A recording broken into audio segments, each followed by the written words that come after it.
summer of 1806, a ship slipped out of Boston Harbor, carrying a cargo the captain refused to name. He left the logbook vague, not because the cargo was illegal, but because it sounded impossible.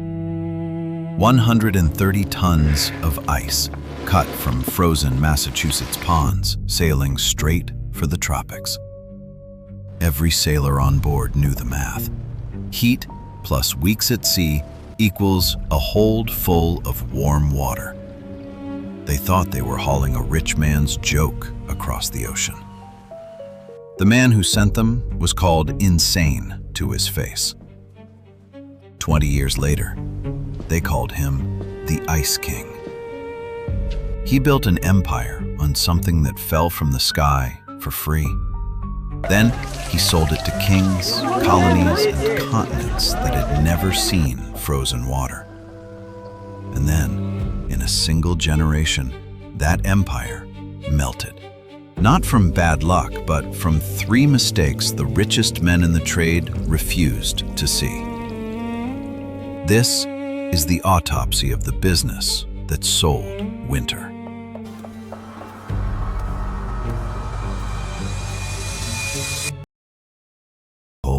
Gold. To understand the fall, you have to understand how impossible the rise was. In 1806, ice was not a product, it was weather. Worthless in the north, where lakes froze every winter and nobody paid a cent for it. Frederic Tudor saw the arbitrage of a lifetime. Worthless in Boston, priceless in the heat. His first shipment did not become a triumph. Too much melted, there was nowhere to store it, and the voyage ended in loss. The ice had survived the ocean better than the market had survived the idea. The debts eventually put Tudor in debtor's prison. Most men would have learned the obvious lesson. Ice does not belong in the tropics. Tudor learned the opposite. The problem was never the ice, it was everything around it. So he built the system. Horse-drawn plows scored frozen lakes into clean grids so ice could be cut like stone. Sawdust from sawmills insulated the blocks and slowed the melt. Ice houses turned a winter accident into inventory. Now Tudor had supply, storage, and scale. But he still needed demand. So he manufactured it, giving ice to bartenders, doctors, and the rich until cold became a habit. Then came the bet that made him a legend. He gambled that ice could survive the voyage all the way to India. 16,000 miles, months at sea, through the heat of the equator. More than half of it arrived. Stop and think about how insane that is. In the 19th century, a global industry was built on dragging frozen water across the hottest parts of the planet. And it worked. By mid-century, Boston alone was exporting tens of thousands of tons of ice a year, and the trade kept expanding. Frederic Tudor looked untouchable. But while the ice barons grew rich on nature, nature was quietly being replaced.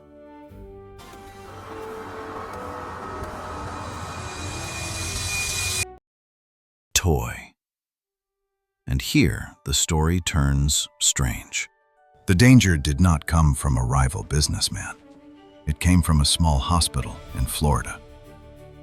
A doctor named John Gorey was watching patients suffer through fever in the heat. Trying to cool them, he built a machine that could make cold without a lake, without winter, without a ship. In 1851, he patented it, one of America's first mechanical ice-making machines. To the ice barons, it was a joke. Gorey's machine could not match what a single frozen lake gave them for free, so they laughed. That was the irony. The machine was too weak to fear, until it was too strong to stop.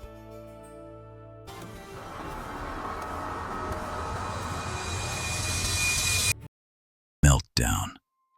What happened next is how empires actually die. Slowly, then all at once. Through the 1890s, the machines improved, and factories that once made a few tons a day were soon making hundreds. By 1900, ice could be made cleanly, on demand, in the city itself, in any season. Then nature betrayed the old trade. The winter of 1890 came warm, the lakes barely froze, and cities ran short. And the water itself was turning, as crowded cities made the ponds and rivers look less like purity and more like risk. In 1911, 82% of Chicago's ice was cut from lakes. By 1922, barely a decade later, that number was 10%. Nationally, the tipping point came in 1914.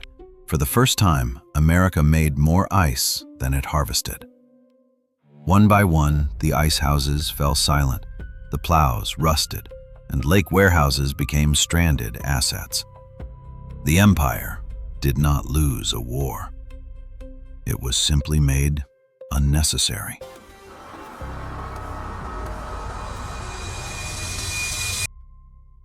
The verdict. So here are the 3 mistakes, clear now from a distance of 100 years. 1. They mistook the machine for a toy, judging it by what it was instead of where it was going. 2. They fell in love with their assets, lakes, ice houses, ships, until that infrastructure became a cage. 3. They confused a product with a need. People never wanted ice. They wanted cold. But here is the part that haunts me. They did not have to die. The Ice King already held the winning hand. Global distribution. Ice houses and customers in Calcutta, Bombay, Havana, and Singapore formed a network refrigeration would need decades to reach. He did not need to fight the machine. He needed to own it. Buy the patents while they were still cheap, while the barons were still laughing. Sell the ice fleet and lake warehouses near the top while they still looked valuable. Then, put refrigeration plants inside the cities he already supplied. The company that sold winter could have become the company behind every cold thing in the modern world. The new technology did not kill the ice trade. It offered the ice trade a promotion, from selling ice to owning cold. The barons refused that promotion, and that refusal became their autopsy. The ice trade vanished so completely that most people today barely believe it ever existed. Every empire leaves a body. We do the autopsy. Next time, another giant that swore it could never be replaced, and one invention that proved it wrong.